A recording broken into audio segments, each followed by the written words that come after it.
Hello, everyone. I hope you're all surviving well. It looks like it's going to be spring soon, so yay.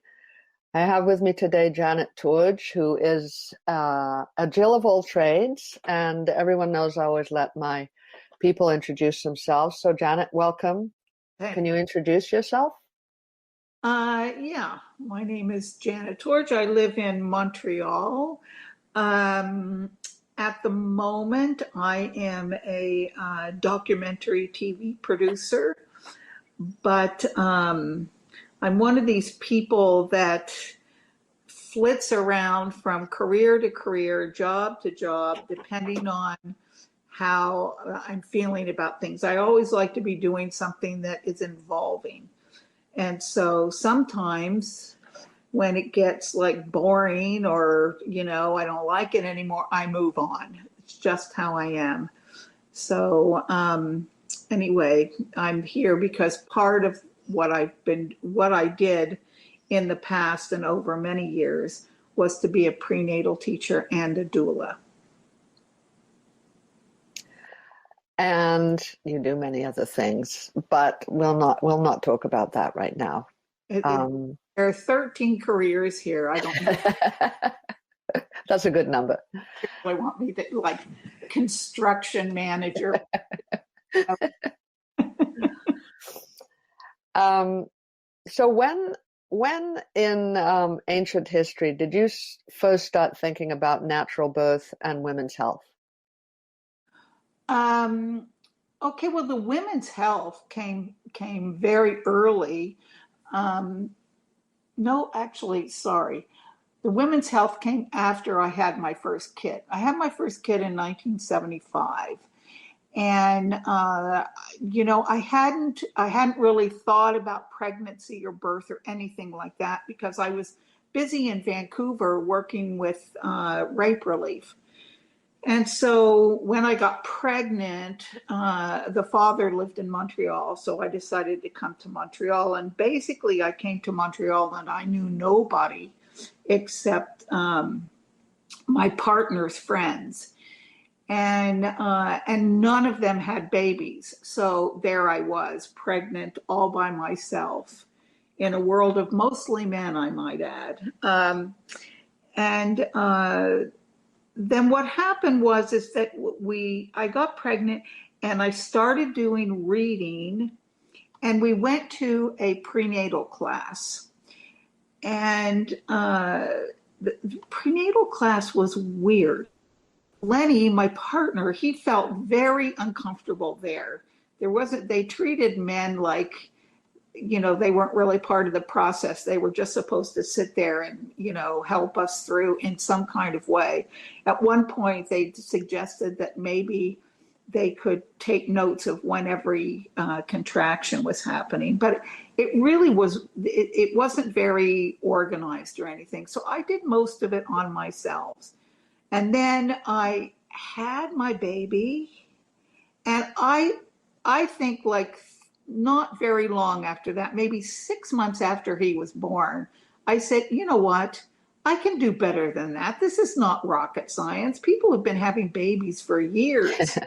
And, so I started doing a lot of reading and basically taught myself how to do a prenatal class that involved the guys. It was very radical at the time. So did you did you did you realize at some point that birth and women's health is a feminist issue? Well, yeah, because, well, yeah, mostly because, well, when I was out in Vancouver, like I worked on rape relief and I worked at the Vancouver Women's Health Collective. And so, like everything like that to me was a women's health issue. But when it came to birthing, I really felt like it's a women's issue, but the partner, whoever the partner is, male, female, whatever, should be included in the process. You needed two to get pregnant. You should, if at all possible, there should be two people having the baby, at least one for support of the woman, if nothing else. And so anyway, I think that was the main reason why I did it, because I didn't think that the prenatal classes we were having really, really talked to the two people who were having the baby. Like it was more like it was more like a sports class or something, like where you were supposed to have the contraction. The guy was there with some kind of whistle, coaching you, and it just didn't seem right to me. It wasn't real. Does that make any So sense? describe to us what it was. Yeah, absolutely. But let us know what it was like when you were actually having babies back then. And like, did you have a home birth with a midwives? No. Obviously not in Canada. They were illegal in Canada, but how was everyone doing things? Okay, well, my first child, I had a natural birth, because at that time, 1975, I mean, we were all trying to have natural childbirth because we didn't, like, they were just getting into things like fetal heart monitors, and the kind of drugs that were available were drugs that knocked you out. So it was, it wasn't, you didn't really have a choice. Everybody that I knew wanted to have a natural childbirth just because it was the healthiest thing to do more than anything else. And in Montreal, I went to a hospital called St. Mary's, and we did their prenatal course. So it was, it didn't even occur to me to take drugs, to tell you the truth. It just wasn't in the, and I felt like, and this, when I taught prenatal after that, I used to say this. I used to say to them, look, people, women all over the world have babies without drugs. What makes you so special that you need drugs? Like, it's just something that people do. They go into the fields, they drop a baby. I mean, come on, let's go. We can do this. It's not the end of the world. And so I taught that, and I went in with that attitude that I could have a baby like anybody else could have a baby. I wasn't even special. So so I had the baby in the hospital. It was kind of funny because I went into labor at, like, I don't know, like maybe 2 o'clock in the morning at home. As usual, you go to sleep and then you've relaxed and then you go into labor. So I think we arrived at the hospital around 4 in the morning, and I was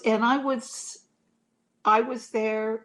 My partner was there, and two of his friends who we lived with. We lived in a kind of a commune thing, and they were also there in the waiting room.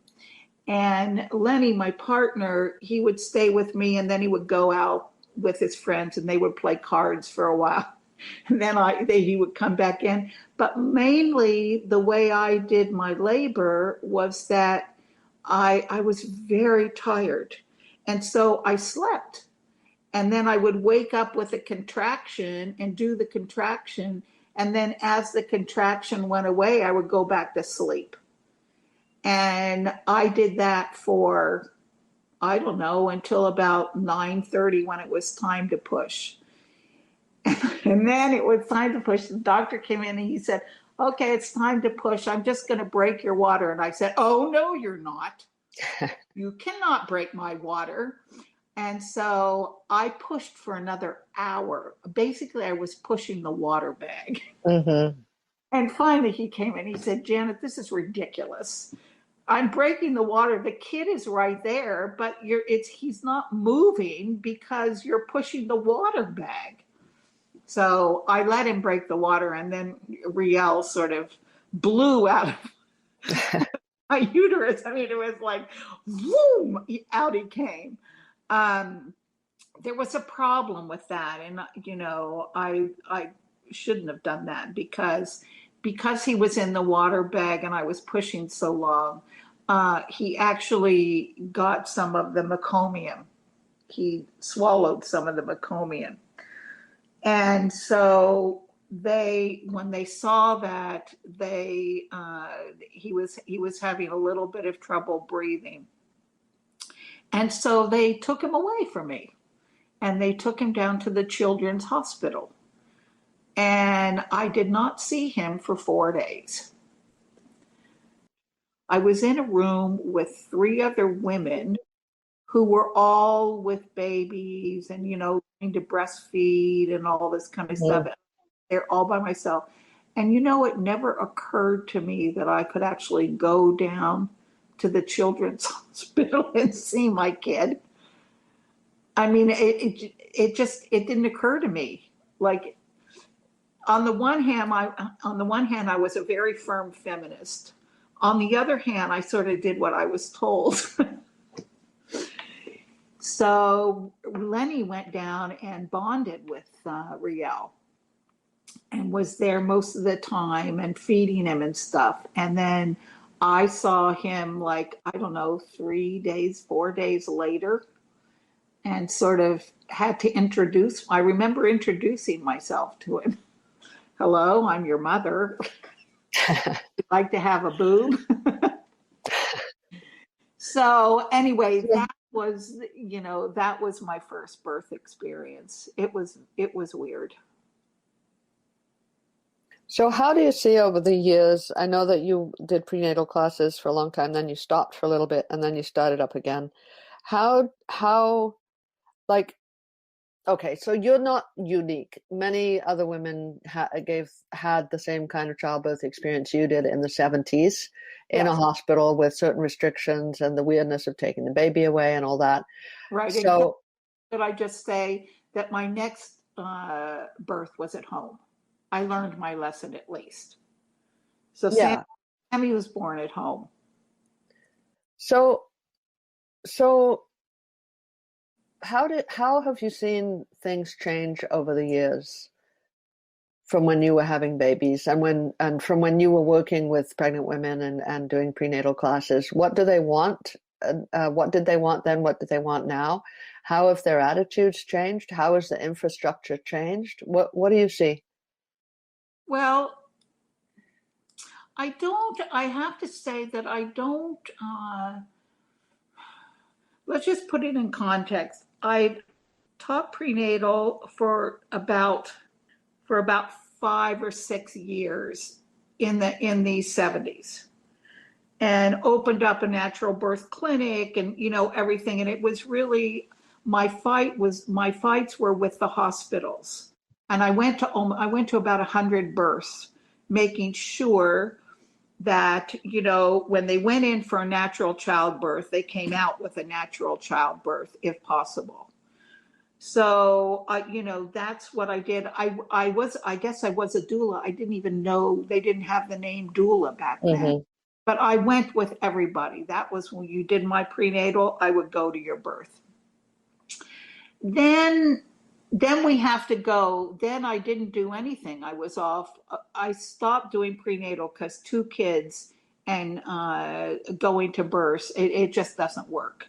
And they were 2 boys too. So, I mean, it nearly killed me. So I stopped, gave up I turned my business, because I had a prenatal business out of the Saint Famille Youth Clinic in Montreal. I turned it over to this woman, Grania, who was a midwife from Britain. So she took over and did it.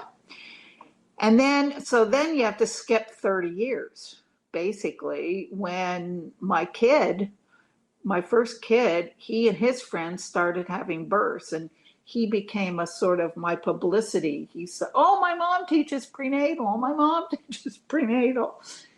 So then I started doing prenatal again, and also started working with the Montreal Birth Companions, what you did. The difference was phenomenal. I could not believe it. The women and the men were all the same. They wanted to have a natural childbirth, just like we did in the 70s. I couldn't see any difference there. So my prenatal class was pretty much the same prenatal class that I was doing back then.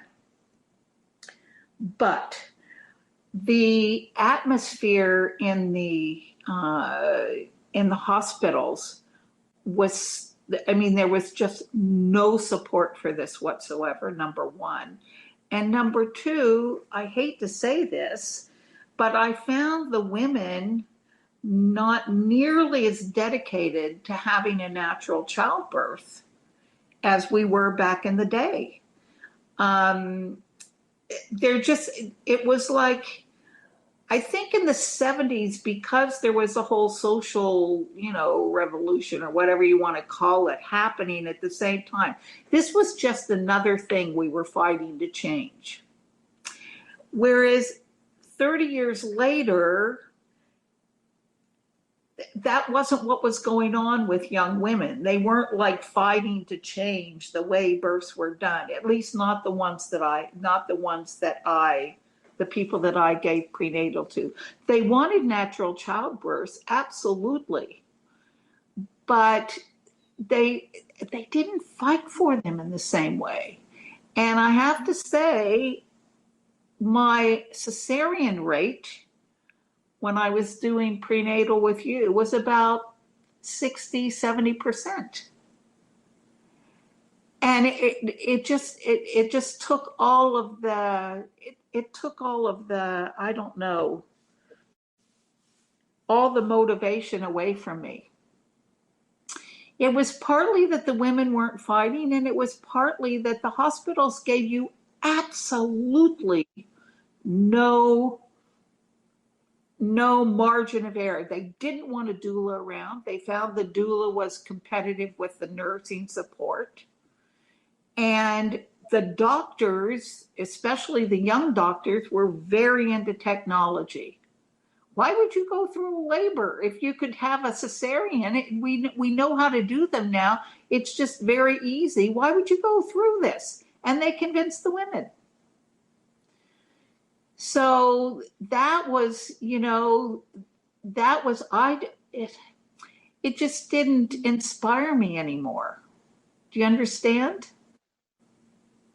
I do, and I'm looking at it and I'm trying to figure out what happened. And I'd also like to let you know that I think that there's been a turning point, and I think that possibly because of COVID and a pandemic and a hospital being a place where sick people go, I feel like there's a change.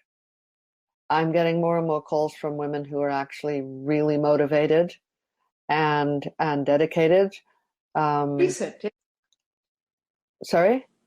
Is it recent? Very recent. It's actually since since like three months into COVID. Women are realizing they don't want to go to the hospital just because of, the hospital's a place for sick people. Yes, exactly.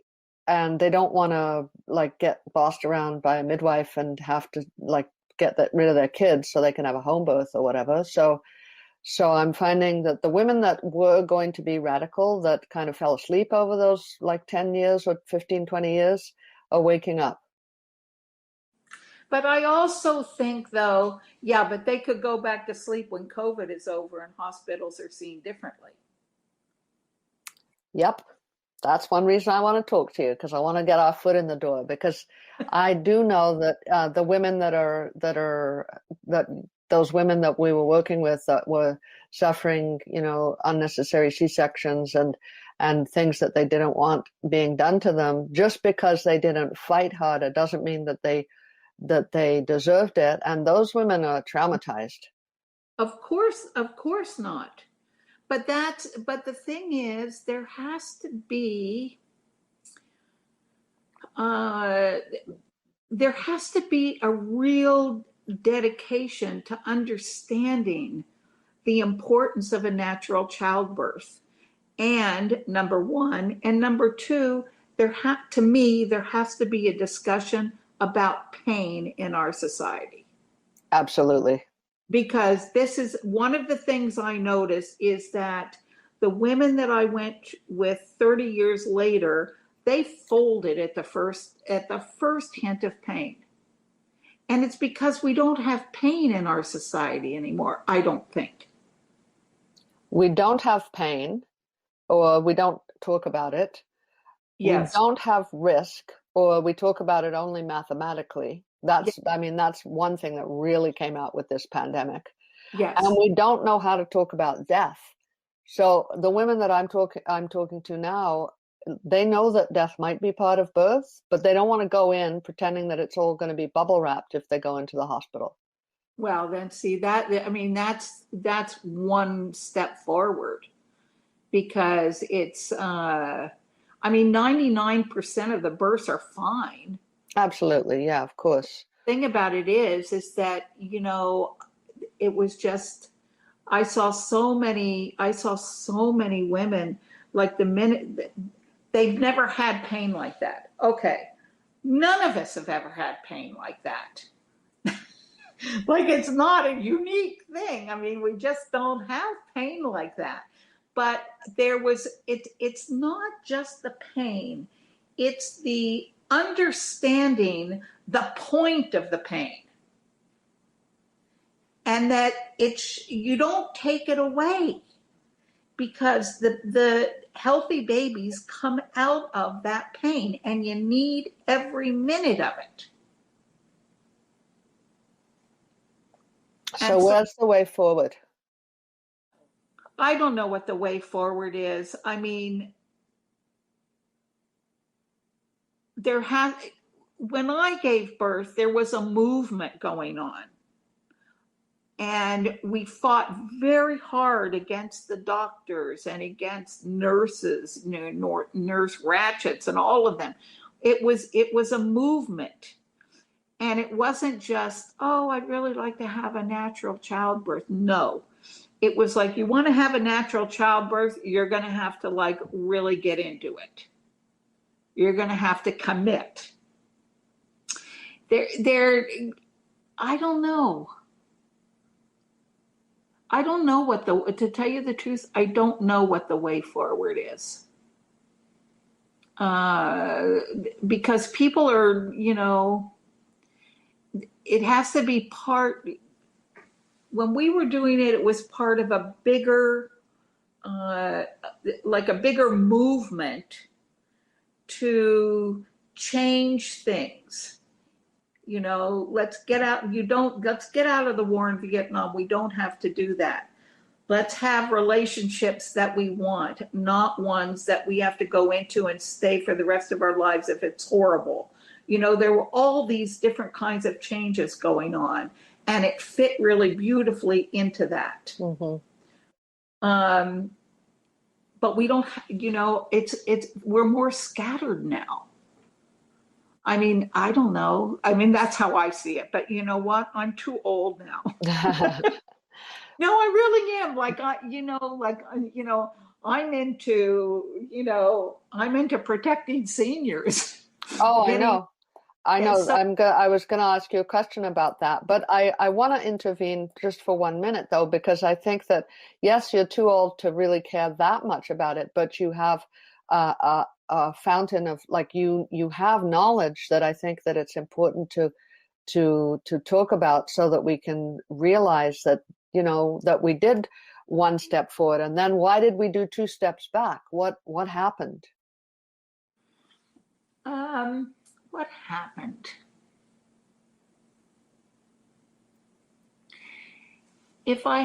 I think what happened was that we got half a loaf from the hospital. Mm. They gave us, well, number one, half a loaf. Number two, technology intervened. Mm-hmm. And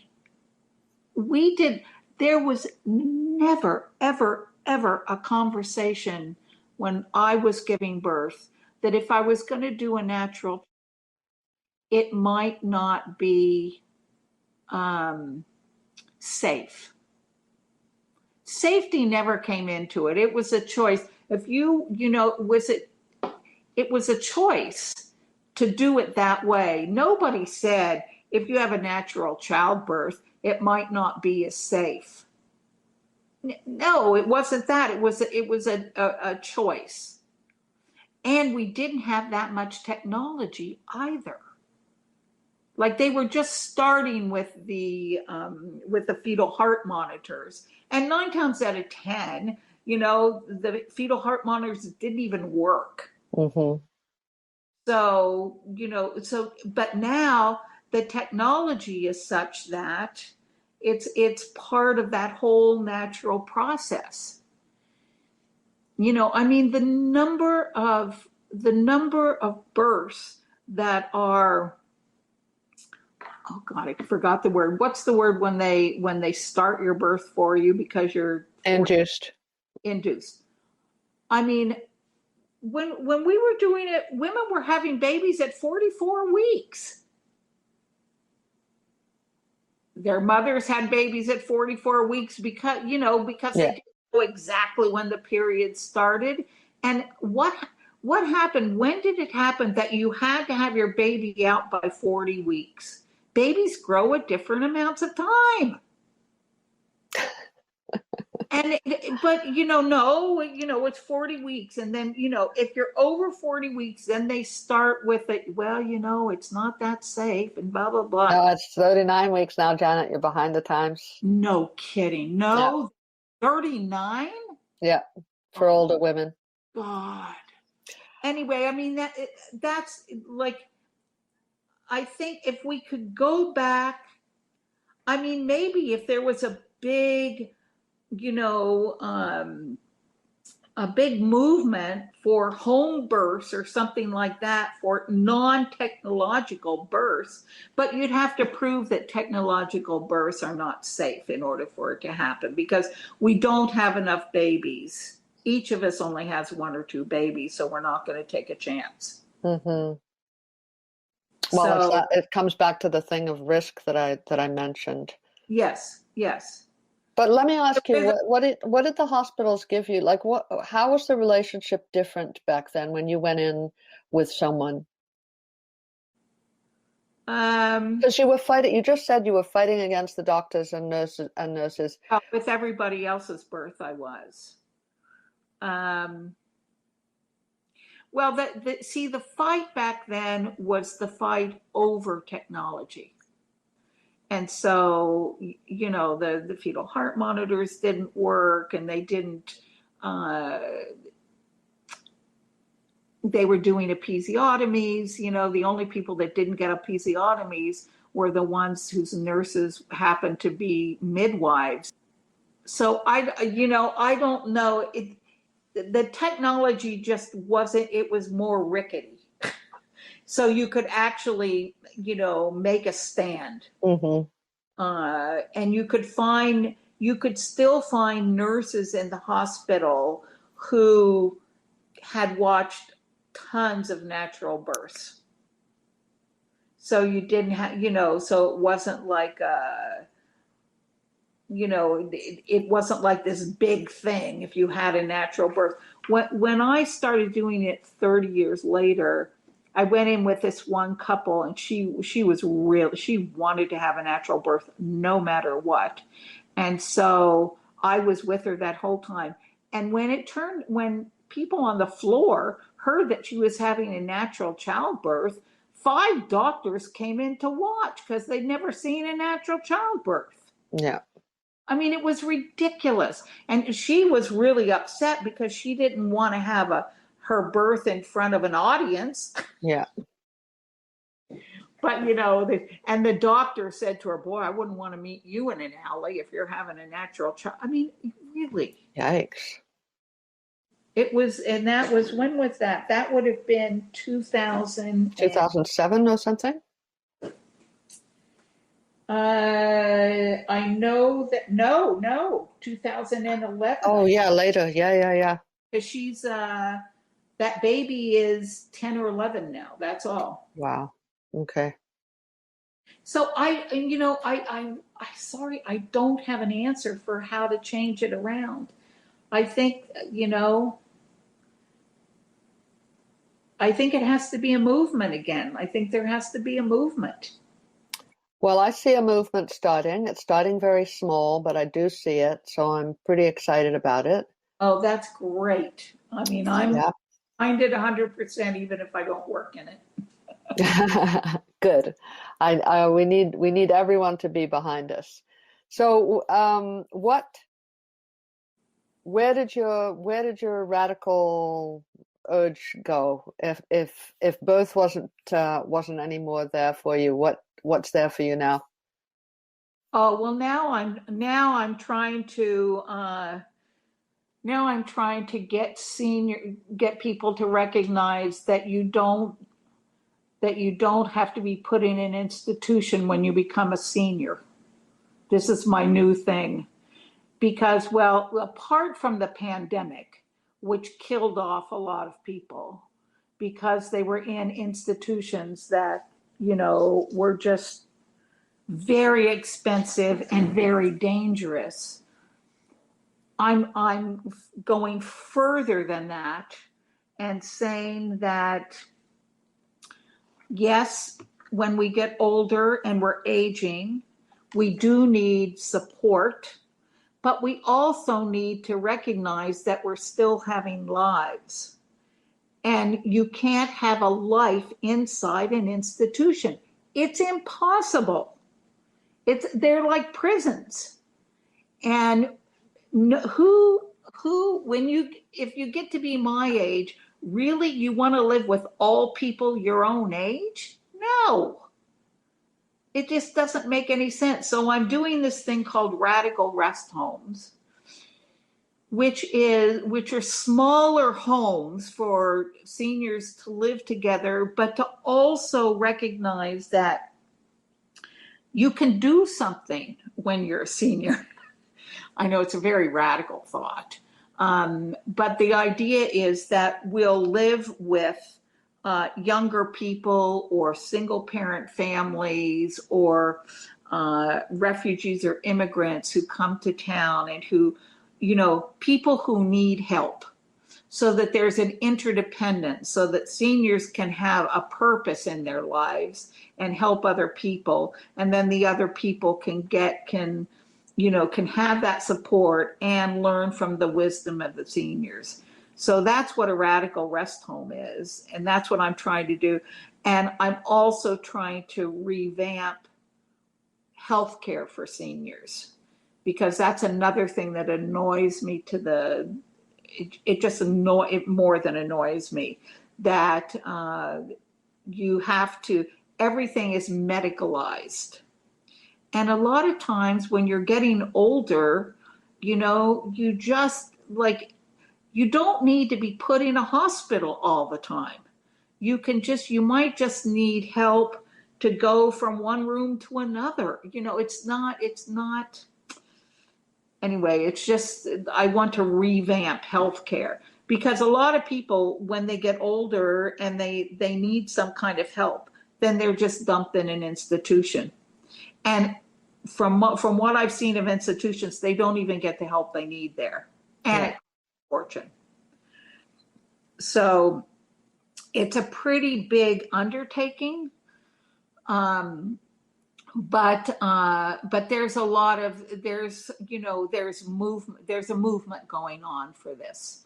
Baby boomers, which is me, we're not the most compliant generation, might have figured out. And so I keep saying to people when they say, well, yeah, but you can find good, senior residences. And I said, no, you can't. And I said, you know what? You don't want us in there. We are going to be a pain in your butt. If we don't like it, we're going to try and change it. So I'm trying to make it so we don't even have to go into those places. And funny, if you meet anybody who's like 70 or older, you can actually use the term those places, and we all know what it means. That's But I see so many similarities between the way our culture treats old people and the way our culture treats birthing women. You Well, know, you're infantile, you don't know anything about your own body, you don't know what you want, you have to go into an institution. We know better than you. yeah. Yeah, no, it's true. It's true. But the thing about it, and it's true, you just have to keep doing having the movements to make it so that I mean, it's the whole society is not set up to listen to, ordinary people. That's just not how it is. So you always have to fight for these big changes in your life when you're making a change, or when you're not, I don't know, when you're not, well, I want to say when you're not in the prime of your life, because I think when when it's just a matter of like, no, I can't say that. I take that back. You can wipe that off the tape. We might not. Well, it's just What were that, you going to say? well, I was going to say, like, when there was a period in my life, and probably in most other people's lives, when your kids are I don't know, maybe they're in grade school and you've got a job and everything's going fine. When you don't really, when you take a break from the fight, what Hmm. a fight is, Yeah. and then something happens, but it depends, because I've been lucky in that I've never had a lot of money, but I've always had enough money not to have to fight to survive. If you're fighting to survive, it's a lifelong fight of people trying to hold you back and you not finding jobs. It's horrible. And I guess, and if you're a person of color, it's a lifelong fight.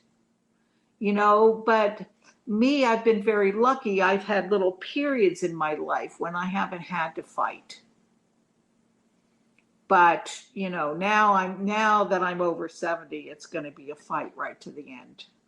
Because then I also have to fight to die when I want. I'm going to have to fight for the kind of health care I want. I'm going to have to fight for the housing that I want. I mean, it's just going to be fight, fight, fight. Well, you're a fighter and you're So someone that there might we be, can really look up to because of that. I just think it's such a well, shame yeah. that people when they're giving birth and when they're maybe ill, like, when they're like, let's say a 75-year-old is ill, and that's no time to have to fight. And when you're having a baby as well, like, that's no time to have to fight. It's no time to have to fight, but that's why you need a movement, so Yeah. that you as an individual do not have to fight when you're vulnerable. I wish I could get radical rest homes off the ground a little faster, but you know, it's a big fight, because I'm fighting against developers with money who are putting up these residences, and governments that want to throw us into them. And, it's not, everybody loves my idea of radical rest homes, but absolutely no one will give us money. They just won't. There are too many large projects that people have invested time and money into, and they're not going to, even from the pandemic, what are they doing? All these people died in those residences from the pandemic. What are they doing? They're tinkering with it. Maybe we'll add a few more, workers in there. Maybe we'll, that is not, that those things need to be completely redesigned or even torn down. But that's not going to happen. Well, I think bringing it back to birth, I think that there's a lot in the way to, there's a lot that people are resistant to when it comes to a woman giving birth in her own home, in her own way.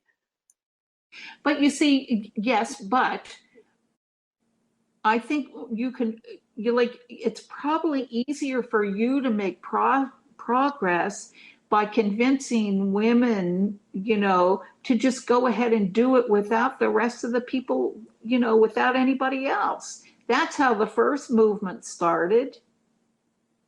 They just went ahead and had births the way they wanted to. That's what they're doing. Well, then that's what should be. Exactly.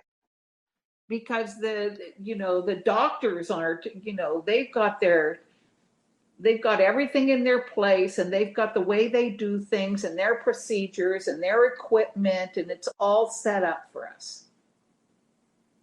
And so that was that's why I gave up, doing prenatal, because me and the prenatal classes and the people, it was fine. But the minute we walk into a hospital, we had to have their birth. We couldn't have our birth. They had to have their birth. Yeah. Well, I'm happy. I'm happy there's a movement, and I'm happy women are staying home and they're taking their lives into their own hands and their babies' birth into their own hands. Absolutely. I want to ask you a question that I ask all of my people. If you just had one word to share with the women that are listening, what word would it be?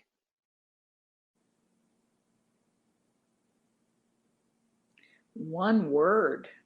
I am not a woman of one words. Never have been. Hold on a second. Let me think. One word. Can it be one phrase? Okay, we'll let you have a phrase just because you're old. Thank you. I think the phrase would be, you can do it. That's perfect. Thank you. I'm glad I let you have a phrase. That's it. That's the thing. It's you can do it. Yeah, with the emphasis on you can do it. You don't need anybody else. You can do it. Yeah. Well, thank you so much, Janet. Thank you for having me. I loved it. I haven't been back there for a long time in my mind.